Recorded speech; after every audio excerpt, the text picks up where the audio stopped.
సనాతన ధర్మాన్ని పాటించేవారు హిందువులే. ఒక్కరు కూడా ఆ ఊరిలో ముస్లిములు లేరు, క్రైస్తవులు అసలే లేరు. చాలా సంతోషం. అంటే ఇది పూర్తిగా హిందువులకు సంబంధించిన గ్రామము. 100% హిందువుల గ్రామం. ఈ గ్రామం కన్నీటి గాథ ఏంటంటే, అక్కడ ఒక పేద కూలీ రైతు తను తన భార్య కష్టపడి తమ కూతుర్ని డిగ్రీ వరకు చదివించారు. తన కొడుకుని ఎంకం వరకు చదివించారు. అయినా దాహం తీరక మరో కొడుకుని జేఎన్టీయులో పీజీ చదివించారు. ఏకంగా అతను గోల్డ్ మెడల్ కూడా సాధించాడు.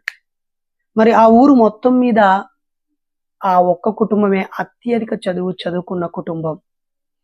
ఆ కుటుంబం మాదిగ కుటుంబం.